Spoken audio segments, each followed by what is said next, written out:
मेरा कैलाशी, मेरा त्रिकालदर्शी पकड़ लेता है, वही दौड़कर शिव महापुराण की कथा तक पहुंच जाता है।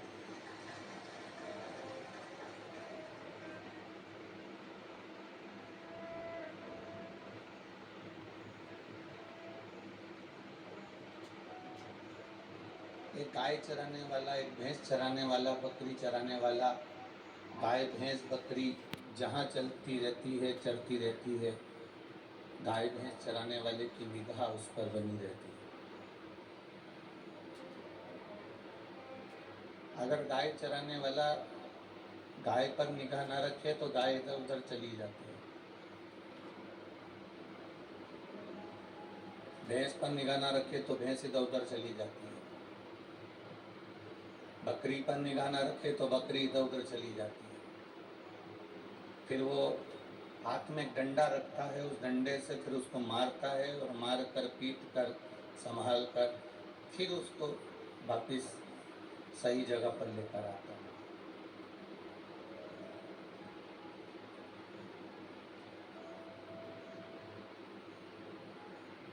गाय पर से, भैंस पर से, बकरी पर से, बकरी चराने वाले की, गाय चराने वाले की निगाह हटी तो गाय कहीं दूसरी जगह चली जाती है। फिर उसको डंडे से संभाल कर वापस लाना पड़ता है। उसी तरह चराने वाले की निगाह के सामने गाय रहती है, चराने वाले की निगाह के सामने बकरी रहती है, चराने वाले की निगाह के सामने भैंस रहती है, तो वो इधर उधर जाती नहीं है, क्योंकि उसको मालूम है इसके पास में डंडा रखा हुआ है और वो डंडा पड़ेगा फिर वापस सही रास्ते पर आना पड़ेगा। चराने वाले की दृष्टि में गाय भैंस बकरी रहती है तो वो सही चरती रहती है। उसी तरह परमात्मा की दृष्टि में अपन रहते हैं तो संसार में सही चलते रहते हैं।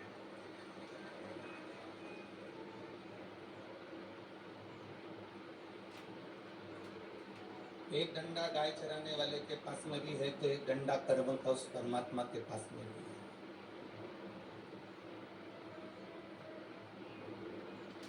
आप क्या सोचते हो कि कथा में आप पहुंचे हो? आपको लगता होगा कि कथा में मैं जा रही हूँ, कथा सुनने में जा रही हूँ। ऐसा नहीं होता। एक बहुत विचित्र सी एक कथा है। एक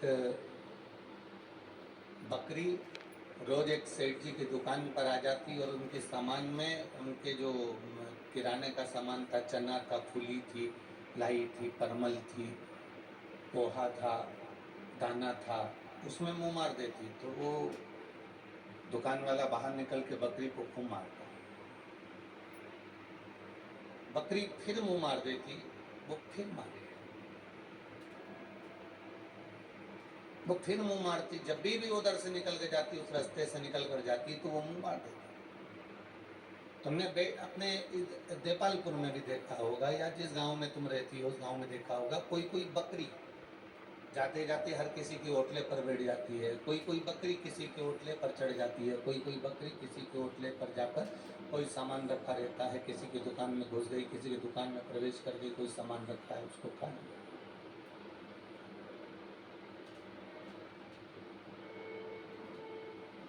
एक बार देव ऋषि नारद जी ने देखा कि यह बकरी इस दुकान में रोज प्रवेश करती है, इस दुकान में रोज जाती है, रोज मुंह झूठा कर लेती है, उसका सामान झूठा कर देती है, उसको फैला देती है और ये सेठ रोज उसको मारता है। देव ऋषि नारद ने भगवान विष्णु से कह दिया कि प्रभु ये बताओ कि ये बकरी का और इस दुकान वाले का संबंध क्या है।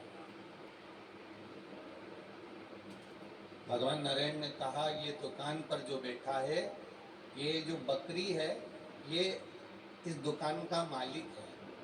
ये जो बैठा है ये इसका बेटा है। ये इसको पहचान नहीं पा रहा। इसकी आदत थी दुकान पर रोज जाना, इसलिए आज भी ये बकरी बनकर रोज दुकान पर जाता है, पर छोरा इसको नहीं पहचान पाता तो डंडे से मार रहा था। बकरी को दुकान याद है, इसलिए वो दुकान तक पहुंच रही है। शिव महापुराण की कथा में वही पहुंचता है जो शंकर भगवान से 83,99,999 योनि में जुड़ा हुआ होता है, वो मनुष्य के भुवनेश्वर तक पहुंचता है। कितने पड़े देपालपुर में, और देपालपुर के आसपास के गांव में कितने पड़े हुए हैं, कितने लोग हैं पेड़ के नीचे बैठकर पत्ते बांट रहे होंगे, पान की दुकान पर खड़े होकर गप्पे मार रहे होंगे, कहीं बैठकर फालतू की बातें, निंदा चुगली बुराई कर रहे होंगे। कितने होंगे जो यहाँ वहाँ बैठकर टाइम पास कर रहे होंगे, पर वो ना तो 24 अवतार मंदिर तक जा पाते हैं और ना वो शिव महापुराण की कथा तक जा पाते हैं, ना वो भगवान के भजन तक जा पाते हैं। क्यों? क्योंकि उनका पूर्व का जो जन्म निकला वो भगवान के भजन में निकला ही नहीं। शिव महापुराण की कथा में वही पहुंचता है जिसका पुराना पुण्य शंकर से जुड़ा हुआ, राम से जुड़ा हुआ, कृष्ण से जुड़ा हुआ, भगवान के भजन से जुड़ा हुआ, वो शिव पुराण तक पहुंचे। फिर अच्छे से समझ लो, जैसे हींग की डब्बी, हींग की डब्बी में हींग एक बार रख दो, उसके बाद उस डब्बी को कितना ही धो, आखिरी में उसमें हींग की गंध, बोलो आए कि नहीं आए? आती है ना। उस डब्बी को कितना भी धो लो, साबुन से धो, सर्फ से धो, चाहे फिनाइल से धो, तुम्हारी मर्जी पड़े उससे धो, पर उसमें हींग की बदबू, हींग की खुशबू आएगी जरूर। कितनी बार भी धो लो पर उसकी हींग की खुशबू नहीं जाती। उसी तरह ये मनुष्य शरीर है जिसने पूर्व में शंकर जी का भजन करा होता है, वो शिव महापुराण की कथा तक जाता ही है, ये निश्चित था। उसमें वो गंध समाई हुई है, उसमें वो हींग की गंध है, उसमें वो हींग की खुशबू है, उसमें वो हींग की बदबू है, तो छोड़ेगी नहीं। मान लो कथा तक नहीं भी पहुंचा ना, तो मोबाइल पर देख लेगा, टीवी पर देख लेगा, पर वो कथा बिना रह नहीं पाता। एक क्षण, एक पल, एक घड़ी वो हींग अपनी गंध दे ही देती है, वो हींग अपनी खुशबू दे ही देती है।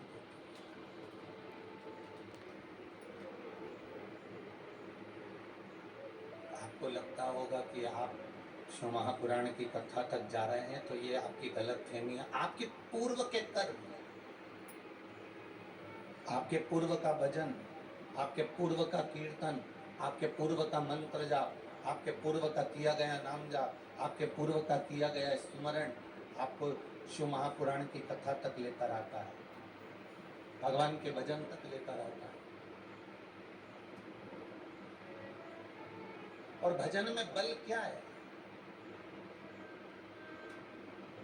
तुलसी बाबा ने भी लिख दिया, कलयुग केवल नाम धारा, सुमर सुमर नर उतरहि तारा।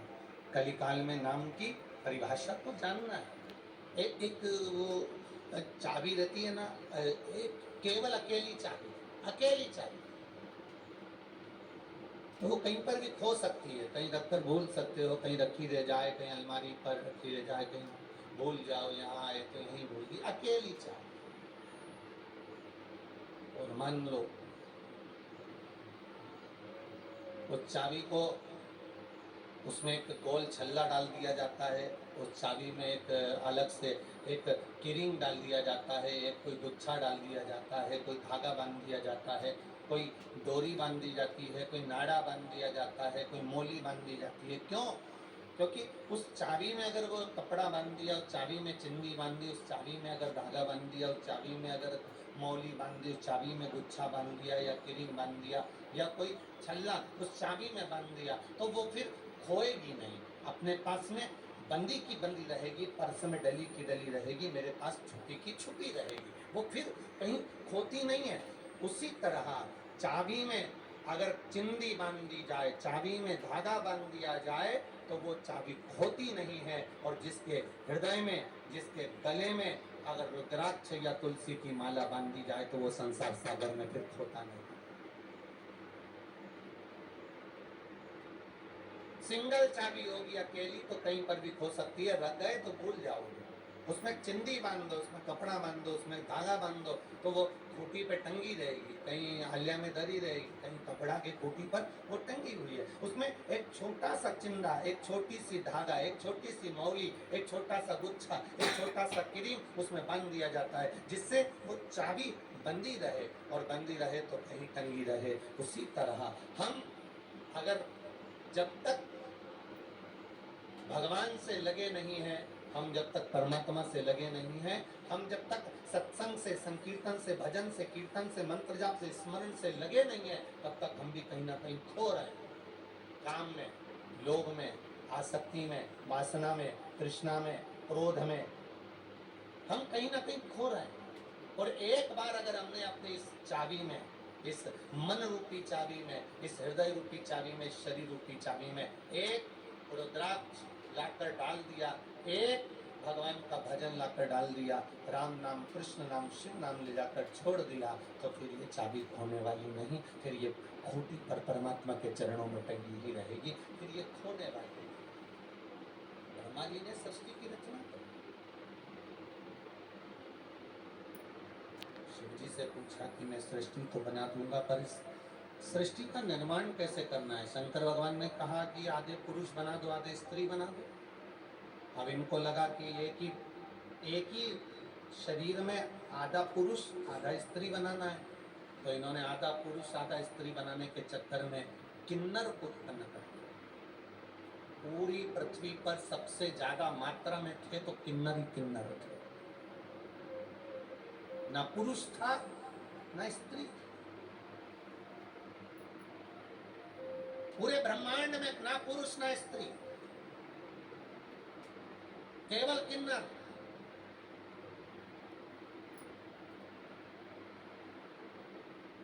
आज दुनिया के लोग भले किन्नर पर हंसे,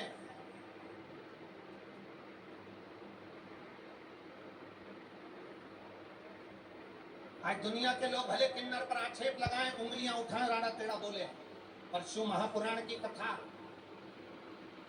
में वर्णन आता है कि ब्रह्मा जी ने सबसे पहले किन्नर की सृष्टि बनाई थी, इसलिए इस पृथ्वी पर सबसे पहला हक किन्नरों का होता है। हमारे शुभ कार्य में वो आते हैं, अपना थोड़ा सा हिस्सा लेकर चले जाते हैं, और अपना आशीर्वाद हमारे घर के बच्चों को देकर चले जाते हैं। असली किन्नर किसी को लूटता नहीं है, असली किन्नर किसी को गाली बकता नहीं है, असली किन्नर किसी के डाका डालता नहीं है, असली किन्नर आपके पर्स से रुपया निकालता नहीं है।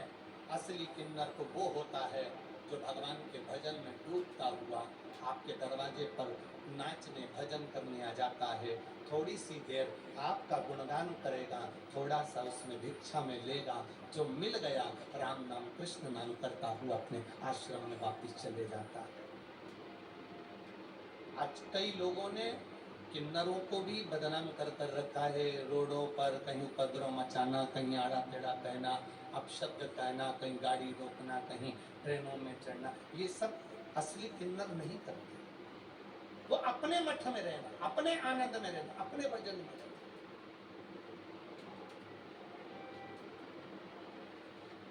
संपूर्ण सृष्टि किन्नर की थी, जो ब्रह्मा जी ने रची थी संपूर्ण सृष्टि।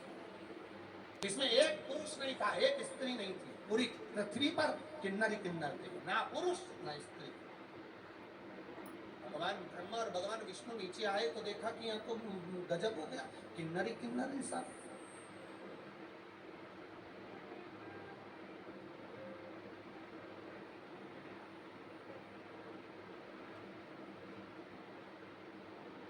नारायण भगवान को हंसी आ गई, कह दिया शंकर भगवान ने, तुम किन्नर पर हंसे हो। शिव महापुराण की कथा कहती है कोई विकलांग है उसको देखकर हंसना नहीं, शरीर में रोग है उसको देखकर हंसना नहीं, कोई बहुत दुर्बल है उसको देखकर हंसना नहीं, कोई बहुत मोटा है उसको देखकर हंसना नहीं, किसी के शरीर में कष्ट है उसको देखकर हंसना नहीं, कोई कुरूप है उसको देखकर हंसना नहीं, किसी को भी भगवान के बनाई हुई सृष्टि में किसी मनुष्य पर, किसी मनुष्य को कभी हंसना नहीं चाहिए। क्यों? भगवान की कथा कहती है, भगवान नारायण किन्नर को देखकर हंसे थे तो शंकर भगवान भी मन में सोच लिए, हे नारायण भगवान, तुम किन्नर को देखकर हंसे हो, कृष्ण अवतार में तुम्हें एक बार किन्नर बनना पड़ेगा। और बने भगवान, कृष्ण को बनना।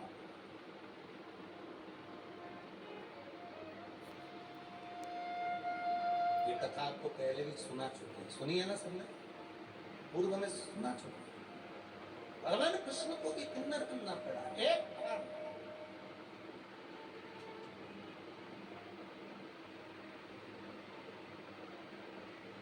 जब अर्जुन वन में गए और उलूपी के साथ में उनका विवाह हो गया, कुरुक्षेत्र की भूमि में देवी को बलि देना थी, कौरवों की ओर से बलि आई, पर पांडवों की ओर से कौन बलि दे? रावण को बुलाया। रावण कि बलि देवे तो उसने कहा मैं बिना विवाह के नहीं मरना चाहता, क्योंकि कुंवारा अगर कोई मर जाता है बिना शादी के, अगर कोई मर जाता है बिना विवाह के, अगर कोई मर गया तो ना तो उसको तर्पण मिलता है, ना तिलांजलि मिलती है, ना उसका भोजन मिलता है, ना उसको कुछ प्राप्त होता है। कुंवारी अवस्था में मर गया तो इसको ना तर्पण मिलेगा, ना तिलांजलि मिलेगी, ना भोजन मिलेगा, अन्न भाग मिलेगा, ना कुछ मिलेगा। कुंवारे का तो पिंड भी बड़ी मुश्किल से प्राप्त होता है।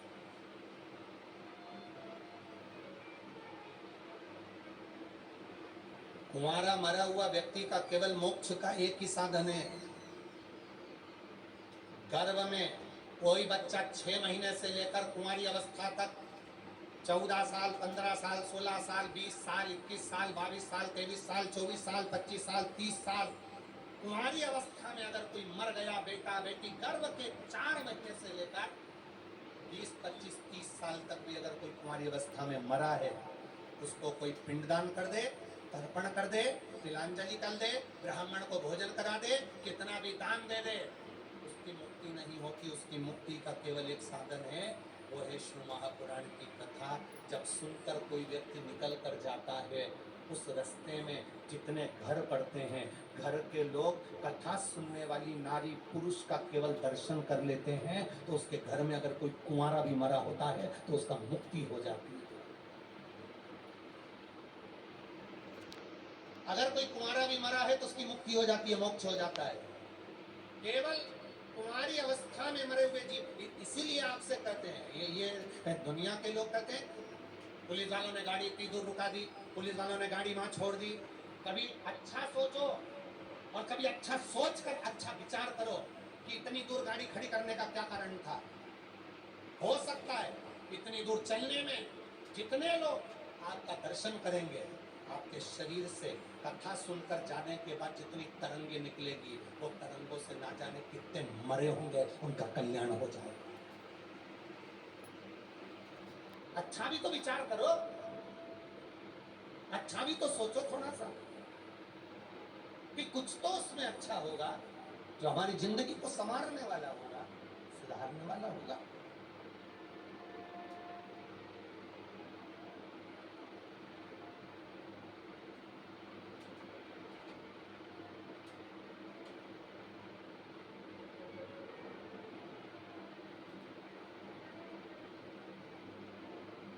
पानी की व्यवस्था सही नहीं, उसकी व्यवस्था सही नहीं है, उसकी व्यवस्था सही नहीं है, तो तुम क्या कर रहे हो? तुम भी एक टैंक लगा दो, तुम भी तो व्यवस्था कर सकते हो, तुम भी तो सनातन धर्म के पोषक हो, तुम भी तो भजन करने वाले हो, तुम भी तो कीर्तन करने वाले हो, तुम भी तो मंत्र जाप करने वाले हो, तुम भी तो धर्म हो। एक सुख प्रदान करना, अच्छा देना, अच्छा लिखना, अच्छा प्रदान करना, अच्छा कहना, ये हमारे भीतर का तत्व है।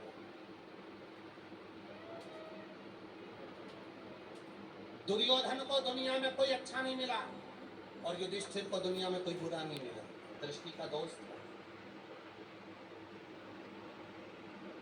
आप जब यहां से निकल कर जाओ ना मेरी बहनों, मेरी जीजियों और मेरे जीजाओ, आप यहां से जब निकल कर जाओ, आपसे निवेदन है, आप जब निकल कर जाओ, अपने गांव में ट्रैक्टर आपको नीचे उतार दे, आपके गांव में गाड़ी वाला आपको नीचे उतार दे, तो थोड़ा धीरे धीरे अपने घर की ओर चल कर जाना, धीरे धीरे, जिससे 15 लोग आपको देख लें, 20 लोग आपको देख लें। कारण कोई अधोगति में किसी नारी का गर्भ गिर गया होगा, 4 महीने का किसी नारी का गर्भ समाप्त हो गया होगा, उस गांव की गली में कोई पूर्व में कोई कुंवारी अवस्था में, आपको नहीं मालूम, सालों हो गए, कोई मर भी गया होगा।